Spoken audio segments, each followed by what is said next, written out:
ہمیشہ یہ اللہ سے یا اللہ مجھے میرا جو مقدر رزق مجھے دے دے، مجھے روزی دے دے، مجھے روزی دے دے۔ ہر وقت یہ دعا کرتا، نہ دکان چلاتا نہ ملازمت کرتا، بس ایسے مانگتا ہے۔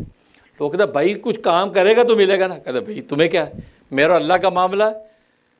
جب اللہ نے مجھے پیدا کیا، اللہ نے جو رزق میرا لکھا ہے، یا اللہ مقدر روزی مجھے دے دے، مقدر روزی مجھے دے دے، یہ کہتا رہتا تھا۔ اب ایک عرصے بلکہ وہ ایک شخص وہ محلے میں مذاق بن گیا تھا بیچارہ۔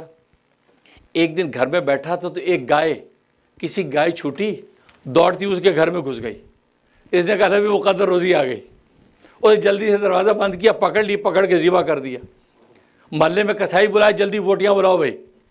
اب وہ مالک کسائی ڈھونڈتا پھر رہا، گائے کہاں چلی گئی بھائی؟ پتہ چلے یہاں گائے ذبح کر کے بیٹھا ہے اور بھون کے کباب کھا رہا ہے۔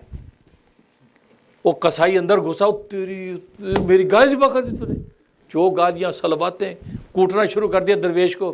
درویش کہا بھائی کیوں کوٹتا ہے؟ بھائی میری گائے تو نے حلال کر۔ کہا یار مقدر روزی، سالہ سال سے اللہ سے مقدر روزی مانگ رہا تھا، آج آ گئی تو مصیبت میں آ گیا۔ بھائی تیرا کیا مطلب؟ مقدر روزی میری، اور تیرے باپ کی نہیں ہے مقدر روزی، نہیں بھائی میری گائے ہے، تو نے یہ کیا کر، تو تکار شروع ہو گئی۔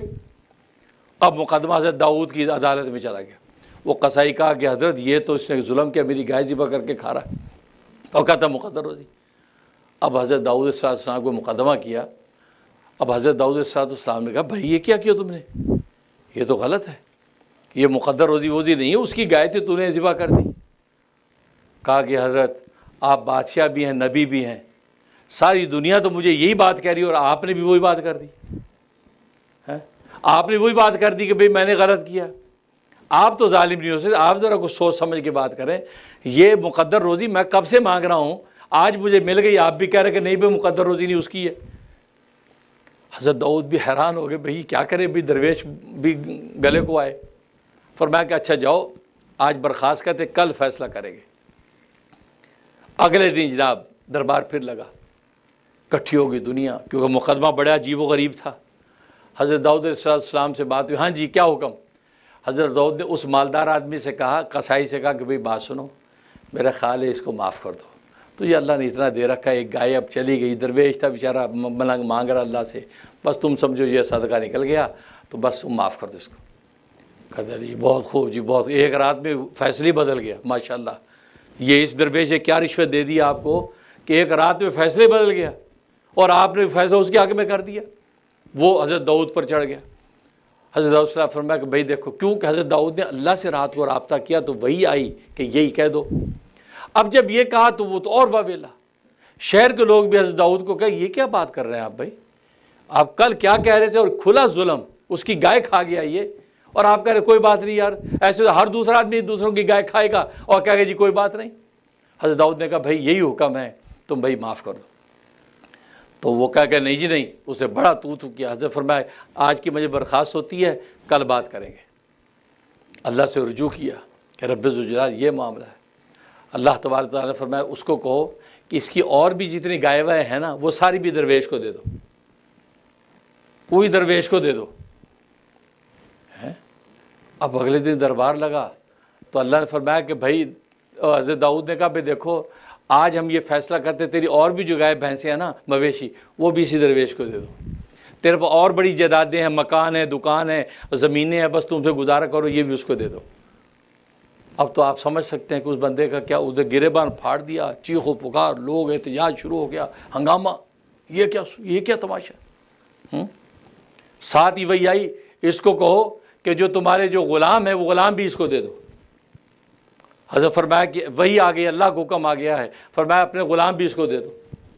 اچھا وہ چیخ رہا رو رہا، حضرت داؤد فیصلہ کیے جا رہے ہیں، غلام بھی دے دو، اپنی جائیداد بھی دے دو، اپنی زمینیں بھی دے دو۔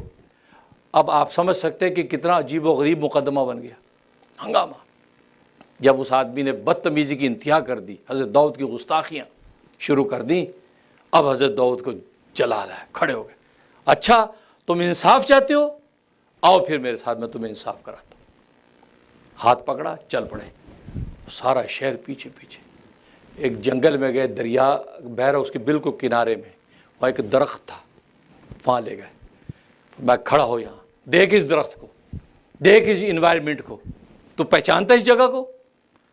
وہ تو دیکھتا نہیں میں کیوں پہچانوں گا، میرا کیا تو تکاشو، یہ کیا تماشا، یہ کیا فیصلے کا طریقہ ہے؟ کہا کہ نہیں، جو میں کہہ رہا ہوں، تو یہ جگہ پہچانتا ہے، یہ درخت پہچانتا ہے اس کا سایہ، یہ رواں پانی نظر آ رہا تمہیں؟ وہ بڑا حیران، کہا کہ نہیں مجھے کچھ پتہ نہیں آپ کیا کر رہے ہیں۔ پبلک میں کہا حضرت آپ کیسی باتیں کر رہے ہیں، کوئی سمجھ نہیں آ رہی اب۔ لیکن جو مومن تھے وہ سمجھ رہے تھے کہ اللہ کا نیرا بادشاہ نہیں، اللہ کا پیغمبر بھی ہے، یہ تو وہی آ رہی ہے، کوئی بات کر رہا، کوئی بات ہے۔ حضرت نے ایک جگہ پہ جو وہ ماری کدال ماری، کھولا تو وہاں سے ایک چھری نکلی، چھری نکلی۔ وہ چھری پر وہ جو دیوانہ تھا درویش، اس درویش کے باپ کا نام لکھا ہوا تھا، یعنی اس کے باپ کی وہ چھری تھی نا۔ فرمایا یہ چھری کو پہچانتا ہے، اس کے اوپر خون ابھی بھی جمع ہوا تھا، اور اس کو پہچانتا ہے۔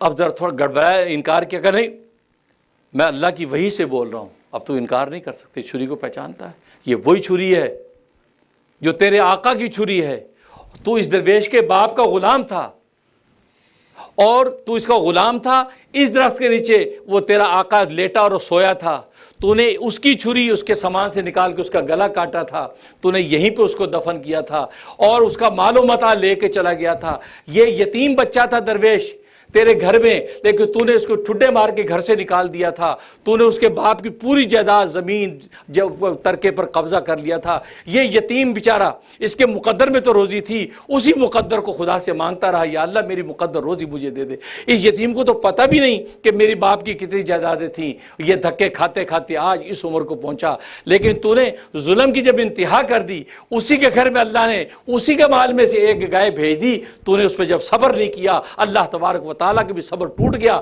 آج اسے سارا کا سارا عدل کا فیصلہ کر دیا۔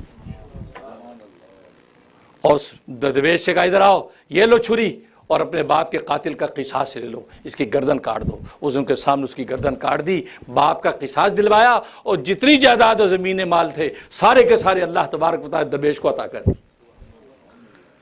یہ ہے وہ مقدر روزی۔ مقدر روزی کہیں نہیں جاتی، یہ تو ہماری ترتیب ہے، ہمیں نوکریاں کرنی ہیں۔ اگر آپ اللہ کو آزمانا چاہتے اور آزمانا نہیں اللہ کو کبھی، لیکن کبھی آزمانے کی کوشش بھی کوئی کرتا ہے تو اللہ پوری آزمائش پہ اترتا ہے، اس کو واقعی ایسی جگہ سے کھلاتا ہے، ایسی جگہ سے پلاتا ہے کہ وہ تصور نہیں کر سکتا۔ اس درویش کا واقعہ حدیث میں جو میں نے سنایا کہ وہ مقدر روزی مانگ رہا ہے، کر کچھ نہیں رہا، خدا نے اس کی مقدر روزی کیسے دی، اس کو کیسے دی؟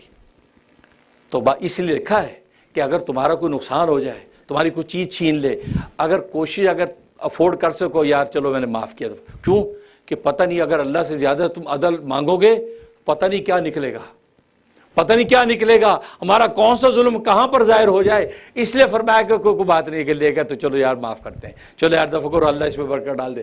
تو اس انداز سے فائدہ کیا ہوگا؟ آپ کے اوپر ستاری کا پردہ پڑا رہے گا، اور اللہ تبارک و تعالیٰ کی رسوائی نہیں، اور دنیا میں بھی انسان ذلیل نہیں ہوگا۔ جیسے قصائی نے بے صبری کی، نہیں جی نہیں میری گائے، انہیں یہ نہیں دیکھا لاکھوں گائے میرے پاس، ہزاروں زمینیں میرے پاس، اس پر سب ایک چھوٹی سی گائے پہ بخل کیا۔